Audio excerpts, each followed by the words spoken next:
Hello YouTube, this is Bardic Monk, and today I am talking about a theory that I have for playing RPGs, and it's not just a solo video today. It's more about how I see. I guess this is like a framework video for how I see these games, and it's a way for me to just have a jumping off point to reference these concepts with people. It's not going to be super duper deep. The very basics of it, just so I can get this thought out real quick, is that you and your players are all sitting here to eat a dinner. And you, as the chef, as the cook, as the person with the microwave, you are bringing out food for them. And them enjoying it also helps you enjoy it, because when you cook, you want everybody to enjoy your meal, and you want to take any criticisms for the next time that you all eat together. So this is the very bare bones of it, is just like how I see myself as a chef cooking, I guess planning a game to be played or enjoyed by my players and myself. It also helps to split the idea of like the antagonistic GM. If you want to run that game, let people know ahead of time, I would say, because I don't think there's anything inherently wrong with, hey, I'm going to kill you guys by the end of this, but that's the point. And then them signing in like, okay, we're just going to create characters who need to die, or characters who really want to fight that concept. And I feel like if somebody comes into the table with the premise of, hey, I'm going to kill all of you, and their goal is, well, I'm going to survive, I think you both need to meet in the middle. And I think that's also the majority of things that are going to happen in role-playing games. You have an idea, you're going to present to your players are going to have a reaction, and all of you need to meet in the middle. And then there's going to be, from everybody in the middle, there's going to be some outliers, and you either need to drop the ideas or drop those players. And I don't think you don't need to take it as a thing of like, well, I'm no longer playing with these people. It's like, no, they're just not the right they are not the right audience for this meal that I'm preparing. And this is the meal I want to prepare. So whoever wants to enjoy it with me, they can enjoy this meal, and then I'll get those other people next time. And then those ideas that I had to throw away, I'll write them down, and I will make sure that I use them in a future meal. So in general, I think that would be the whole video. If I didn't want to further expand on things, that would be it. You are a cook, your players are the guests, and you are all trying to enjoy this dinner together. We're gonna sidestep any of these problems at the beginning, but we're gonna find this middle ground where we can all enjoy this together. That's fine.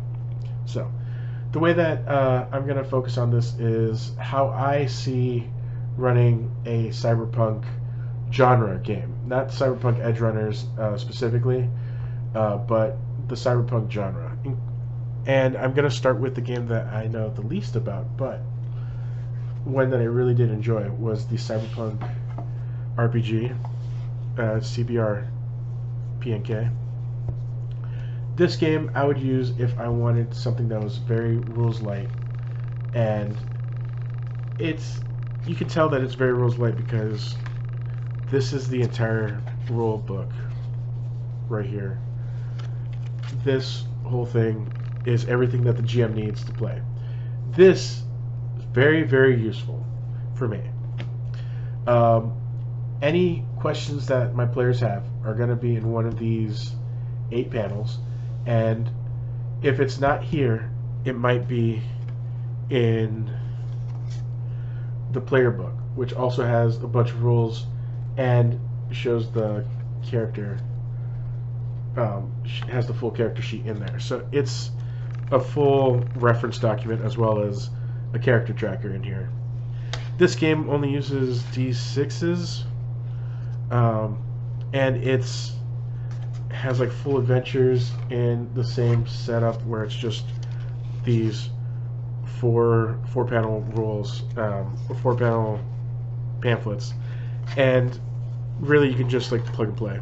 There's a bunch of different settings in here, as far as like not settings as in like things that you can adjust, including but not limited to like adding magic to your RPG, to your campaign, and it's always your character's last jobs when you're playing Cyberpunk.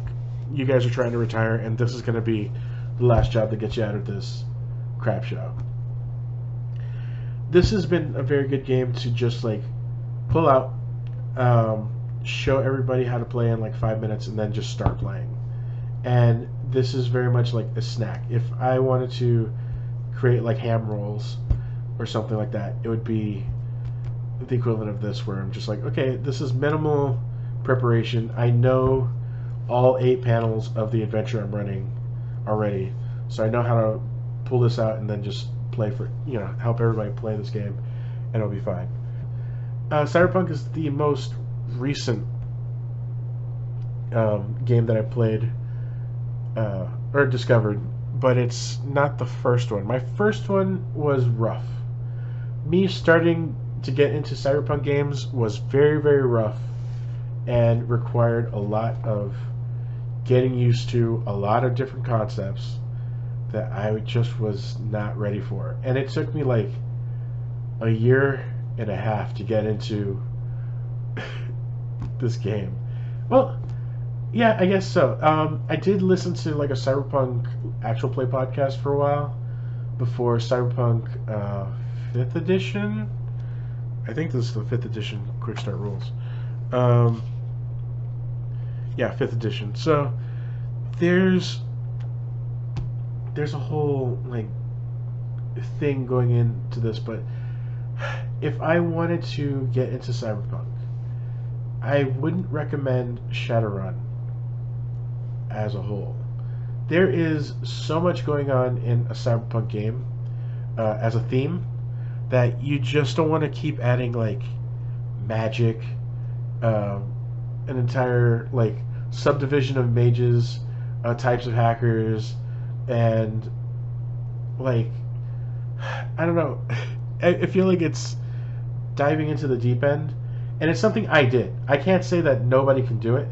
It's something I did, and I survived, and it turned into a 5-year campaign where we just played through our characters just surviving this crazy adventure. But I don't have any of the books physically. I do have them all digitally, and I did start off or I only have played 5th edition, and this is the most simulationist game I can give you, where Cyberpunk is like, hey, these are things that you can pick up. We're gonna have a setting where it's like, okay, how much gear do you have on you? All right, not thinking about this. How much gear do you have on you? Do you have a light load, a medium load, or a heavy load? And those are the amount of times that you can just pull something out of your back pocket saying, hey, I have this thing now. I have a gun that I can specifically shoot at a computer across the room with a USB dart to then gather all the information and then show, like, have it feed into the gun, and the clip was actually a like memory stick, so that way we can hack from across the room. It's a one-time use thing, and then we can just grab and go, because that's just what we needed at that second. That, if you're trying to play by the seat of your pants, come up with things during the run, and you just want to have basic mechanics where you know when you pass or fail very quickly, go with Cyberpunk. If you want to do something a little bit more complicated, if you want to roll what feels like hundreds of dice, okay, and it feels like that because you're rolling. If I was using these dice, I'm rolling too many already. Was it looking back at this? There's these characters. Like if I was rolling a firearms group. Okay, so the firearms group is 4 or 9. I'm gonna say that's the 9. So I'm rolling 9 dice for that. Also, I think I have an agility. I think it used agility, so 5 more dice. 1, 2, 3, 4, 5. I would have to roll all these dice to resolve what's going to happen. And this is just a lot of dice. I ended up investing in like dice that are a quarter of the size, just so we can all roll all 14 dice. And then we're just trying to figure out, okay, so any 5s or 6s are successes. And I'm getting 5. 1, 2, 3, 4, 5. And all of them are 5s. No, this is a 6. Yeah, this is a 5. Alright, so I have 5 successes, so I do 5 damage to the opponent. They have to roll their stat to see how many actually hit. And they were able to succeed with 1. So then 4 damage goes through along with whatever happens. That's the kind of game that you're getting into for Shadowrun. And I don't want to show you this as like a, oh, this is why it's bad. It's not why it's bad. There's no reason to just hate on this game. Even if you're coming from like another edition, stuff like that. Just what I'm trying to show is how that game plays. And that's really what this game is. It's like, oh, we're going to roll 70 times on a skill stat, and we're going to see what makes it through. And, you know, we're just going to be happy when we finish combat in an hour. And that's just sometimes what you want. There's a lot of like beer and pretzels games that people get to where like, I just want to roll a d20 once every 20 minutes and not think about, like once every, sorry, every 20 seconds, and I just want to know if I hit or not. In that case, just get rid of like, well, there's a bunch of answers for that. Really, Shadowrun, a lot of systems, a lot of things are in place, and it's one of those plug and play rule sets where you're just trying really hard to just get to the end of it. Where you're just trying really hard to be like, okay, I'm the hacker guy, I'm just going to hack right now. Please, I'm going to plug this into my head and then just get knocked out on the ground. And while I'm laying on the ground, please protect my body. For my group, we had the Street Shaman, Street Samurai, and a Netrunner. Oh man, I forgot what it was. I forgot if they have a specific term for hackers in this game, but the hacker got thrown into a wheelbarrow. They just like rolled him up to a wall. He hooked up to the system, and while he was hacking away, I had the other two people, the Street Shaman and the Street Samurai, trying to fight a Polyclub extremist group, where it's pretty much just like, think of it as the future KKK. And the future KKK runs in, they're trying to kill all these like orcs and stuff like that, and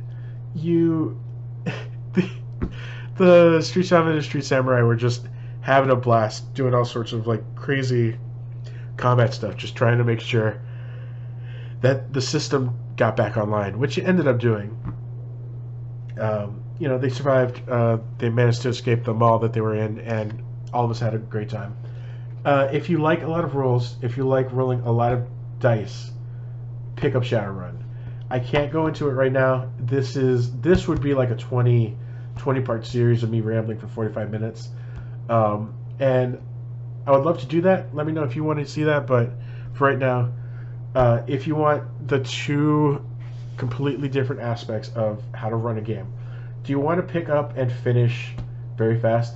Pick up Cyberpunk. Do you want to do a one-shot that's going to take you 6 hours? Do Shadowrun. And it's all combat related. It's the one thing that I focused on because, again, it's just the most back and forth dice rolling. And it's probably the reason why I don't think, was it Warhammer, the tabletop army game, is that bad, because it doesn't have like half the dice rolling that Shadowrun does. And some people just like it, including me. I would put myself in the people that like that kind of game. So, there's that. Last thing I want to talk to you about for recommendations for running a Shadowrun, a Cyberpunk game, would be the Cyberpunk RPG itself. If you like the anime, there is the base set that you could get, but I would fully recommend getting the updated and up-to-date version of the game for the Edgerunners. If you want to play in the original setting, or I guess to explain the major differences between these two. This came out before the rulebook came out, and it has a lot of outdated things in it, but it's not like uh, impossible to see. Like, this came out as a test. People responded. There was a lot of like back and forth with the community, and with all the feedback that they got, they created the finalized version of the rule book. And this is a great book. I would fully recommend getting it if you want to get into Cyberpunk. But just trying to dip your toes into it. If you want the full, you want your full character sheets that are just going to be, like, we're going to pick up these characters and then just continue from here with the same character sheets.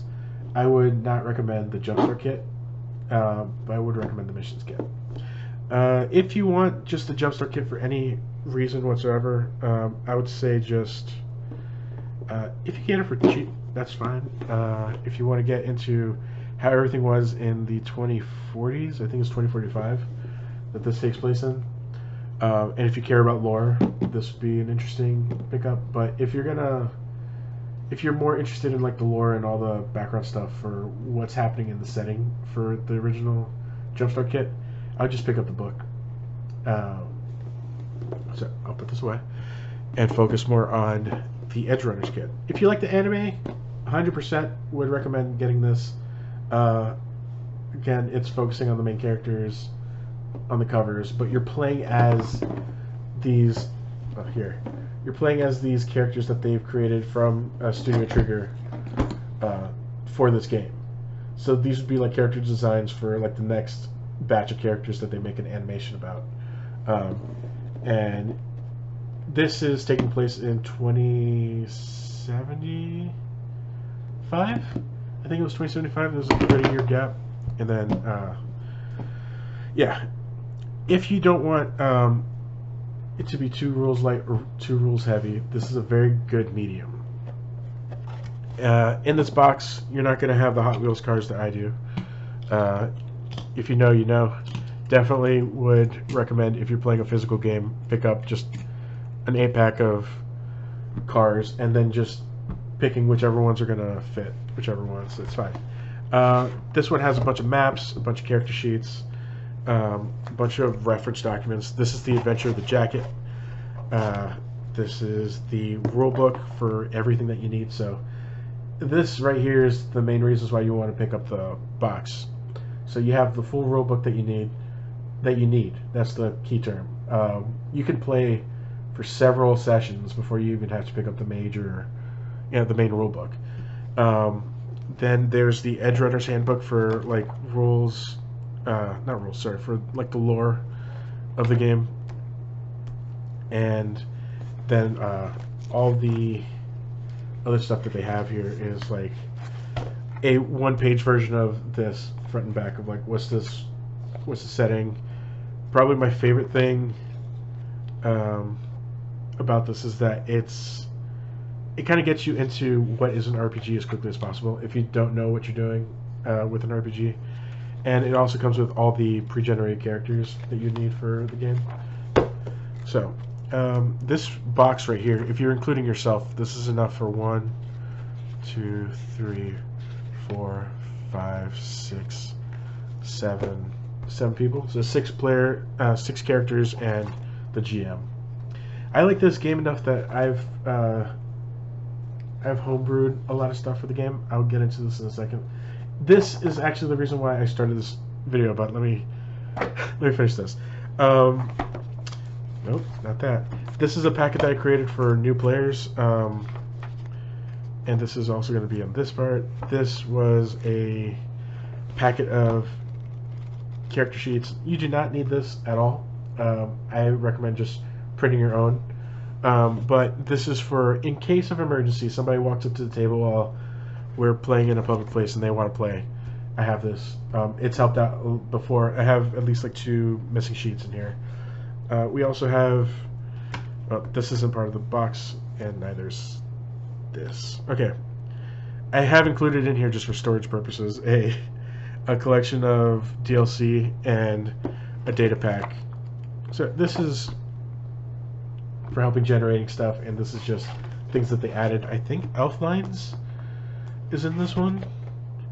Yeah, Elfline. So like the MMO of the future is in this, and I love the concept of that, but that's not part of the box set. So, uh, this base game also has a bunch of tokens and stuff that are currently in another box somewhere. I will just leave it at that. It has everything that you need to start playing. Your characters, your players are going to be rolling d10s and d6s only. If you need to know what those are, a d6, a d10, 10-sided die, and a 6-sided die. Typical one that you get. Yeah. 65. We need just those dice in the character sheets, and you're good to go. I would recommend an adventure for this, but right now, this has all the rules that you would need. You need to add nothing else. But I have cooked this for my players so many times. This is a meal that they enjoy, and it's turned into something more than the base. What is it called? Recipe. This box is like the full recipe of what you need to play the game. If you want a very good version of mashed potatoes, I would pick up this box. I would put in the flakes. I would put in some pepper, just like they tell you to, and then just the butter, heat it up, mix it up, and then let it thicken over time, and then serve it to your players, and you'll be perfectly fine. Everybody's going to be happy with the mashed potatoes out of this box. For me, I like to add a few things to help with the enjoyment, including some handouts. For me, fashion is a huge thing in this game, so I have a fashion and the cost of clothing and what it means. So a top, a bottom, a one-piece garment, outer garment, stuff like that is all at the top, and then the fashion that would be part of and how much it costs. I ended up making this because I think some of the stuff was missing from the main rulebook, so this is my full handout in case you want to see it. Like I was saying, I have so yeah, I have a full setup of like what these roles are, what they mean. I also have like the basic rules all in a 4-page pamphlet. This is for the individual, not just for the table. So if you're sitting at my table, I'll give you a packet of these, and it's 6 pages that cut down on a lot of rules questions, and they can just mark it up however they need to. So that's why I've been using this. The instructions on the box are telling you, hey, mix these mashed potatoes, these flakes, in with all these little ingredients here and there. But this recipe can be expanded on, and I feel like every game that you play, try it out of the box first, and then if you have some input, go in and then just start messing with what's getting added into and being removed from this game, this meal. Homebrew is not necessary, but it is recommended for pretty much any game. In this case, I have added rules for like ramming people, for losing control of the vehicle, doing maneuvers. Some of this stuff is in the core rulebook, but I wanted to expand on like chase rules. Like I imported the chase rules from, what is it called, Cthulhu, so that way there's like a progress of like escaping from somebody, and it's not just like, oh, you're faster than them, you just escape, or they're faster than you, they just escape. You have like 3 rounds to shoot at them. Oh no, they could roll badly. You can catch up to them. This allows me to find rules that I don't like, to make notes about like, okay, what are things that I feel like are missing. I was trying to figure out like weight classes for stuff. So I would recommend sitting down at your table. You have all your rules in front of you, but also just have some index cards in front of you to just write notes on things that are missing, things that you think could be done better, while you're playing, and it's mostly to make this game better for you and your table. I feel like that's really it. I don't want to get too far into like what's mechanically, like all the things I changed in here, but really you are trying to customize this dish to fit your table, and you want to also enjoy it for yourself. You do not want to run a game just for your players. You don't want to run your players through a game just for yourself. You want to meet in the middle. You want something that everybody's going to be happy with. And if not, then everybody just is, can enjoy well enough. You want something that's not too complicated. You want something that's probably a little bit simple. You want something that's, probably has, man, what would it be? I feel like this would be the equivalent of what I'm looking at here. It'd be like, hey, we want to make, we want to pull out pizza. We're just going to heat up pizza, and then we're just going to give it to the table. There, you're done. Then you have like okay, we are going to,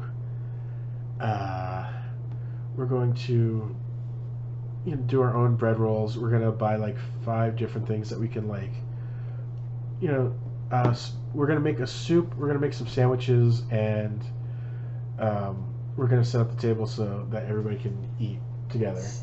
And then you have like I'm going to make curry from scratch, and we're all going to enjoy this as best we can, and I'm going to make sure that one spice that I forgot, I'm going to write a note to it. I'm going to write a note about it to myself, and I'm going to make sure that we have it next time.